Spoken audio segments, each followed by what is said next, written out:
What's up, everybody? Dog 985. There's levels to this. I got a very interesting episode for you guys tonight of the Gamer's Perspective podcast. Welcome. I appreciate you joining me. If you're joining me live on Twitch, I appreciate you. If you're catching this over on YouTube in the aftermath, I appreciate you as well. But we gotta have this conversation. This epiphany. I had an epiphany. It's a song by NF. It's actually really good. Listen. I have recently purchased a PlayStation Portal. No, not for myself, but for my youngest son, Juju, who just turned yesterday. Shout out to my boy, Isomotion Gaming. He went ahead and went half on it with me. So honestly, I only paid $100. And listen, in my humble opinion, $100 for a PlayStation Portal is a no-brainer. It's easy. So if you could find one on sale or something like that, I think $100 for a PlayStation Portal is genius. I think 150 is really good. $200 is still looking a little iffy, but I want to talk about what I have experienced with it. Just having it in the house for what is it now? A full 24 hours. There's something special about buying something with an expectation, and that thing that you buy meets that expectation to the fullest. See, sometimes you buy something and you find out that it could do other things, and that's nice, but if it doesn't meet the main expectation or the main reason why you purchased that item, it can leave you feeling kind of disgruntled.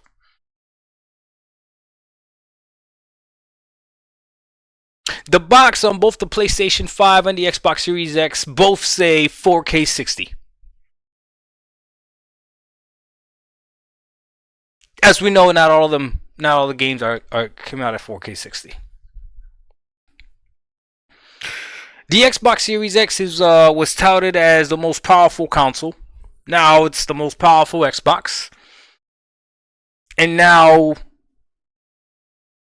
everything is an Xbox. So technically, it's take that as you wish, as you may.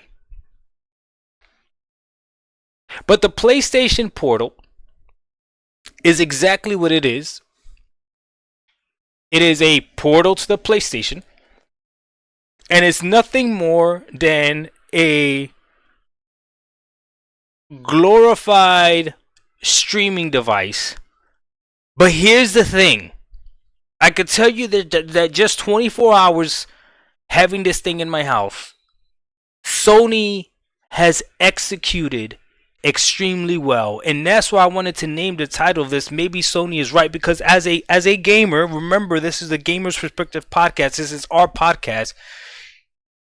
If you buy something with an expectation, whatever that main expectation, that's what you're going to care about the most. The stuff that it does on the side, the stuff that it does extra, it's just that. It's just extra. But if the main focus is done perfectly, you're going to love it. You're going to love it. Now, the PlayStation Portal didn't replace my son Juju's experience with the PS5. It's not like he'll play on the PlayStation Portal over the PlayStation 5, like on a monitor or on a TV. No, it's not. But when the monitor and the TV are taken, and he still wants to play, it doesn't feel, and this is a very important thing, it doesn't feel like a huge sacrifice to play on the Portal. It just works. Yes, it sucks that it doesn't play natively. Yes, of course. Yes, it sucks that it's relying on the Wi-Fi. Yes, of course. Yes, it sucks that it's not extremely portable because of the design. But it gives you that PlayStation 5 experience. Listen, I used to make fun of PlayStation Portal. It's just a tablet with a split controller in the middle. You don't need it, you don't need it, you don't need it. And still, I could tell you, you don't need it. But the convenience of having it, guys, I'm not going to deny it. But this is bigger than that. Maybe Sony is right. When somebody has a console, if you buy a console, you probably want the console experience. So maybe Sony is right by not adopting the whole everything is a PlayStation. Maybe, I don't know. We're going to see how this turns out. Now that I game on PC, remember, I used to love being able to say one box that plays everything. Yeah, I'm on PC and I want to use just one launcher. Isn't that interesting? I'm on PC and I want to use just one launcher because I want to use the launcher that works the best, which is Steam. But in reality, I have many games on many other platforms as well. I have games on Epic, I have games on UB Plus, I have games on EA, I have games on Xbox, obviously because of Game Pass. Yet Steam, if I could rebuy my entire library on Steam, I would. And I have rebought games that I already have access to. Full disclosure, I bought Halo Infinite on Steam. Today I logged into Steam and the Master Chief Collection was on sale for $10, and I'm doing this stupid backlog challenge, and I can't pull the trigger. But $10, y'all would forgive me for that one, right? The Master Chief Collection, $10. Even though I have played the Master Chief Collection, not beaten it, but it's something special about having a game launcher that acts like a game launcher that just works. And that's the thing. The PS Portal doesn't pretend to be anything else. It is what it is, and it just works. So when I look at the PS5, it's just Sony's PlayStation console. It just works. I would argue that the PlayStation 5 Pro is a more complicated product because at this point, who is buying the Pro unless you just want a little bit better fidelity on your big 4K TV, which in reality, compared to the base PS5, you're probably not going to be able to tell a difference.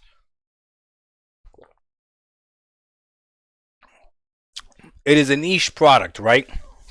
PlayStation 5 Pro, we could say it's a niche product. PS Portal, we could say it's a niche product. But at the end of the day, when you buy it, if it works and it works, man, that's all we really want. I appreciate Xbox with everything that Xbox is doing as far as allowing you to play their games on PC and all that other stuff. But before this, I was a console gamer. I wanted my Xbox Series X to just work. You told me 60. And not just Xbox did, a lot of influencers out there told me 60 would be the base, capable of 120, but 60 would be the base. And like a fool, I listened. But if it would have done that, if it would have just done that, it would have been perfectly fine. I bought a PC with knowing what type of specs I was getting. I knew what the RX 7600 was. The problem was I thought I was going to be okay gaming at 1080p, but I knew that the RX 7600 was a very good graphics card at 1080p. I knew that at 1080p I was going to be able to play most games above 60. I was going to be able to play most games above 60. The problem I had is that once I had the graphics card with me and I put my computer and I was playing, I got to see what 4K looks like, native 4K. I got to see what 1440p looks like. I got to see what 4K upscale or 1440p upscale to 4K looks like. And now I see that what I thought I was going to be okay with 1080p, I'm not. I do want 1440p at least or 4K, especially since I'm playing on a big screen TV. However, the PC is doing what it was advertised to do. I'm just pushing it above and beyond. But the PC itself is doing what it's advertised to do. Now, there's some people out there that are gonna, again, they just the ignorance. They don't understand when they say, "Doc, ha ha, you're playing at 1080p." It's like, no, you dummy. I'm playing at 1080p native, but the games are being upscaled to 4K, whether I'm using FSR or RSR. And in some games, I'll be honest with you, I actually like TAA better. So, for instance, right now I'm playing the Banisher. If you go watch me on Twitch, in that game, I'm playing it at 1440p with TAA, and it's getting upscaled to 4K using RSR. But natively, it's running at 1440p. So it's a very beautiful, sharp-looking game. And at this point, no one can talk trash about upscaling because that's what all these consoles are doing for the most part. To include the PlayStation 5 Pro is just better upscaling with the PSSR. But if the upscaling just works, if it just works, I don't care what the technology is, if it just looks sharper, if it just looks better, then it's right. As a gamer, that's all I want. Does it work? Is it doing what it's advertised to do?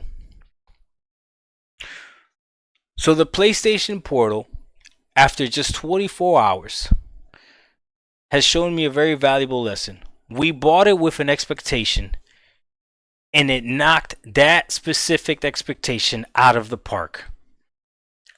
Next time you decide to buy something in the gaming world, I hope it meets the expectation and knocks it out of the park. Everything else that's extra is just extra, but it shouldn't excuse if the main reason you purchased it is not there. And you have, guys, listen, I need you as gamers, I need you to be honest. If you are a PlayStation fan and you bought PlayStation because of their exclusivity, because you like the fact that games are exclusive to just that platform, and now you're finding out that games are not going to be exclusives anymore, then you have a decision to make. Then it's not meeting your expectation. You didn't buy it because of timed exclusives, because you know that that's ridiculous. You know that that's ridiculous. Now, if you bought a PlayStation because you've been playing on PlayStation since forever and that's your ecosystem and you like that ecosystem, then hey, it's meeting that expectation. That's beautiful. That's beautiful. If you bought an Xbox Series X like me, believing that was going to be the most powerful console, and you thought you were going to leave 30 frames per second behind, and it's not doing that, then it's not meeting the expectations. We could blame it on whoever we want to blame it, but if it's not meeting the expectation, it's not the product is not meeting the expectation. It is what it is.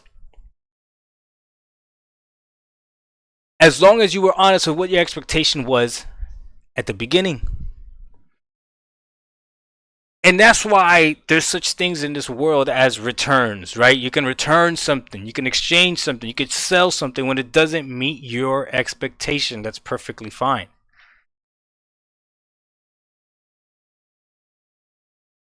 But as a gamer now, we deserve to have our expectations met. This is not a cheap hobby. Now, we can be smart with how we spend money on these things, but when you really look at it, it's not a cheap hobby. Now, yes, there are more hobbies that are more expensive. I've heard people talking about how much someone will spend on fishing and biking and photography, depending on what your hobby is. Yeah, but this is still not a cheap hobby. It can be cheap if you want it to be, but as long as you tailor your expectations, then yeah, you're going to be fine. I don't know if Xbox with this is an Xbox, that is an Xbox, everything is an Xbox. I don't know what that's going to mean at the end of all of this. All I know that as a gamer right now, it benefits me because it gives me more options, and options are good, right?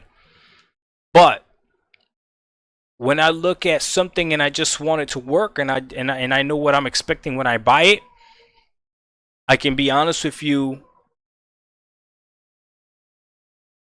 My Xbox Series X unfortunately didn't meet my full expectations, and maybe that's my fault because my expectations were I don't think they were unrealistic. They're unrealistic. The box said 4K 60. And I was even okay giving them excuse with different games from different publishers.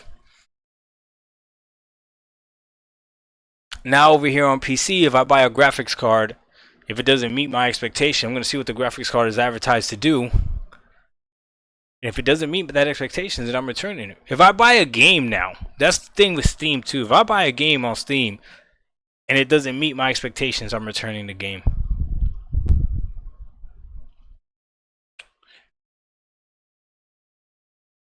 Make sure, guys, that whatever you're doing, these products are meeting your expectations.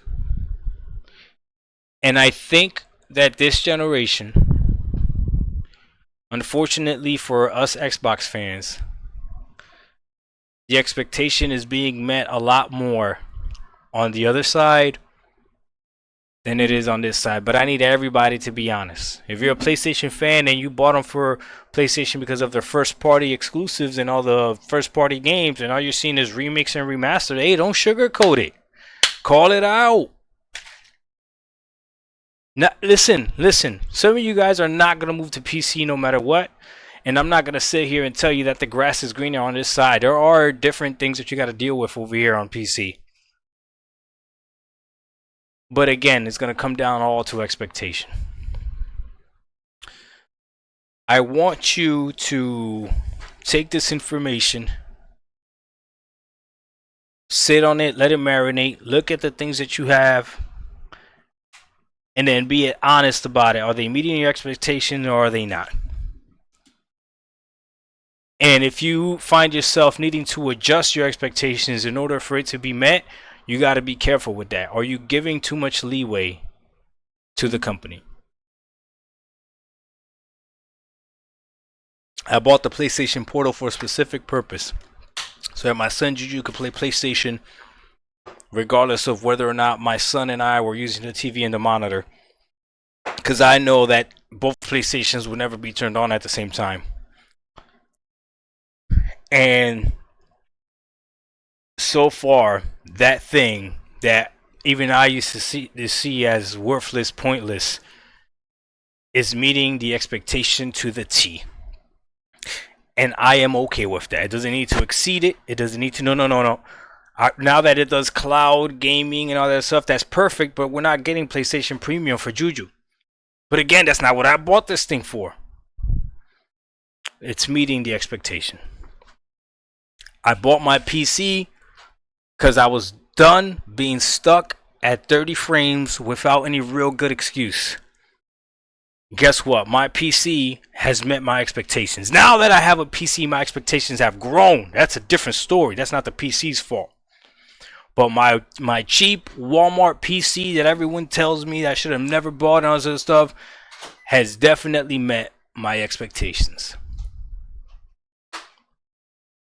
I hope that whatever you're gaming on is meeting your expectations. My Asus ROG Ally has met my expectations. Actually, my Asus ROG is probably one of those things that has exceeded my expectations. I can't believe that my Asus ROG Ally is what made me look at my Xbox Series X a little bit weird. Like, wait a minute, this thing could run Starfield above 30? There's no way it's more powerful than my Xbox Series X. Yeah.